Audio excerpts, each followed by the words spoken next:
오늘 말씀에는 제사장의 옷에 세부적인 내용들이 나오고 있습니다. 그 중에 하나가 무엇이냐면 흉패, 그리고 그 이마에다 붙이는 여호와께 성결이라는 패와 그리고 속옷을 제작하는 방법을 보게 되는데, 우리가 알고 있듯이 우림과 둠밈, 빛들과 완전함, 아주 중요한 판결을 할 때 하나님의 뜻을 알기 위해서 사용했던 것들입니다. 그것들이 항상 우리 앞에 있어야 된다는 것은 항상 하나님께서 주시는 선택, 이걸 제비뽑기라고도 볼 수 있겠지만 그것과는 좀 다릅니다. 물론 제비뽑기도 하나님께서 하나님을 신뢰하면서 저도 하기도 하지만 그것과는 조금 다른 결인데, 왜냐하면 늘 중요한 일들이 있을 때는 하나님의 뜻을 묻고 하나님의 뜻을 따라야 한다는 것을 의미합니다. 여러분 인생 가운데 중요한 선택을 하실 때 항상 하나님의 뜻을 먼저 물으시기를 축복합니다. 근데 왜 중요하냐면, 우리는 인생의 기로에 있을 때 가장 먼저 생각하는 게 뭐냐면요, 나의 안전이에요. 내 안전을 생각하다 보니까 무엇을 선택하죠? 나에게 안전한 길을 선택하게 돼요. 그러다 보면 하나님의 뜻이 위험한 길, 아니면 위험한 길 뒤에 있는 더 좋은 길들이 있을 수도 있는데, 지금 당장 눈앞에 보이는 것들을 선택하다 보니까 현실의 안주 또는 안전한 것을 선택하다 보면 조금씩 이 우림과 둠밈, 하나님의 선택에 의한, 하나님의 인도에 의한 선택보다는 내 상황과 내 판단을 하나님의 뜻을 거기다 끼워 맞춰가면서 합리화하기 시작한다는 것이죠. 그렇게 우리는 하나님의 말씀을 전적으로 신뢰하는 믿음이 필요한 것입니다. 우리 인생은요, 그리스도인의 인생은 내 생각대로 살아가고 내 뜻대로 살아갈 수 있는 그런 삶이 아니라는 것을 부정적으로 생각하면서 살아서는 안 됩니다. 우리가 자유가 있다고 해서 그 자유를 함부로 사용하는 것이 아니라, 그 자유는 하나님의 창조의 섭리의 목적 안에 있을 때에 그것이 참된 자유이지, 우리가 하나님의 창조의 섭리의 목적, 내게 주어진 삶, 하나님이 내가 어떻게 살아가길 원하시는지, 우리가 어떤 삶을 하나님의 뜻 안에서 살아가길 원하는지를 모른 채로 살아가면, 내 마음대로 살아가면, 아니 알려고도 하지 않고 그냥 자유롭게 살아가기만 하면 결국에는 하나님의 인도를 받는 삶이 아니라, 하나님께서 인도하긴 하시지만 내 마음대로 살아가는 삶이 되는 거예요. 이런 예가 맞을지 모르겠지만, 강아지랑 같이 걸어갈 때 목줄을 하고 걸어가잖아요. 강아지가 옆에 있으면 같이 걸어가는 거예요. 근데 강아지가 먼저 앞에서 막 갑니다. 위험한 길로 빠지려거나 그러면 어떻게 하죠? 안 돼 이러면서 끌어당기잖아요. 이게 자유를 망각한 존재의 행동 같은 것이죠. 우리의 삶과 인생 가운데 항상 이 여호와의 우림과 둠, 빛들과 완전한 하나님의 뜻과 하나님의 선택은 완전하다는 것이죠. 그걸 좀 믿고 신뢰하시면서 살아가는 우리가 되길 소원합니다. 그리고 혹시 인생의 중대한 결정의 순간들이 있다고 한다면 반드시 기도하셔야 돼요. 기도하시고 또 그 가운데에서 하나님의 말씀을 구하시고, 상황에만 의지해서는 절대 안 됩니다. 하나님께서 주실 때는, 하나님께서 선택을 주실 때는 상황도 주시지만 말씀도 분명히 주세요. 간절히 구하고 기도해서 그 상황과 말씀 가운데에서 온전한 선택, 또 하나님께서 원하시는 길로 나아가는 우리가 되길 소원합니다. 또 무엇이 있습니까? 여호와께 성결이라는 패가 있어요.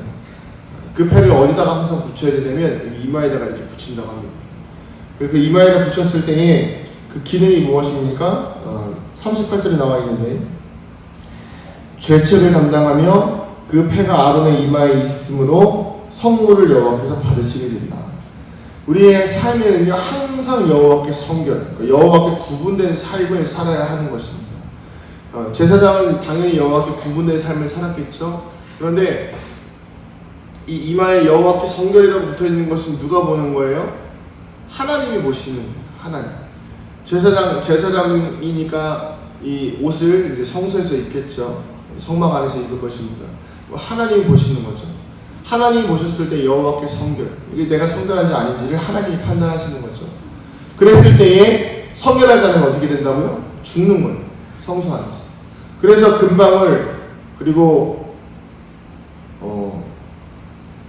무슨 방울이냐? 맞아요. 금방울, 한송유.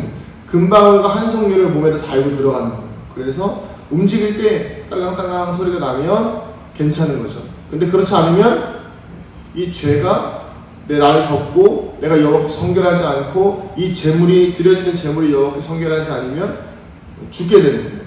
그래서 하나님 앞에 여호와께 성결. 우리는 날마다 하나님 앞에 성결함을 유지하면서 살아가야 합니다. 오늘 아침에 새벽에 일어나면서 문득 그 찬양이 좀 생각이 났는데, 귀하신 주여 날 붙드사 날마다 주께로 더 가까이. 혼자 이 찬양을 이렇게 묵상하는데 참 귀한 가사예요. 아름다운 가사입니다. 귀하신 주여 날 붙드사 날마다 주께로 더 가까이.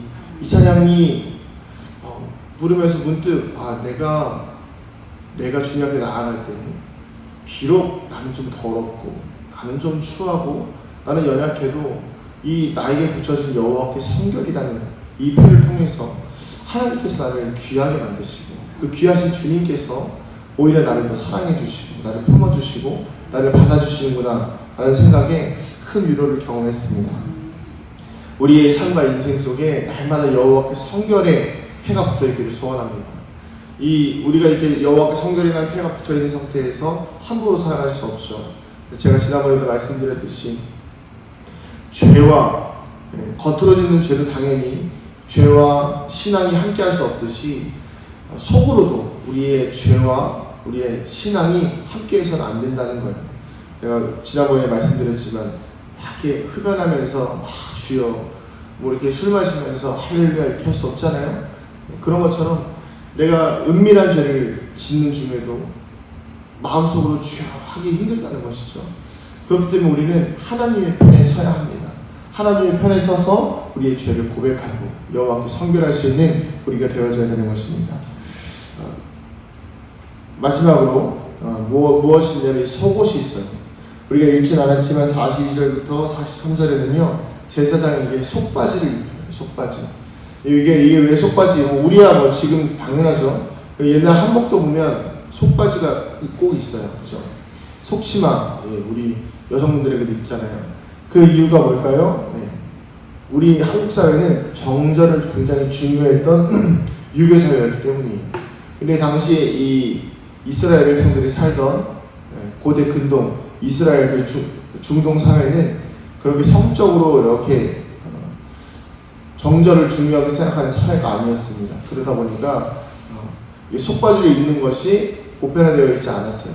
그러나 하나님께서 당시에 광야 생활하면서 광야에서 속바지를 만들 만큼의 재료가 충분하지도 않았겠지만 굳이 속바지까지 만들어서 입히신 이유가 무엇입니까?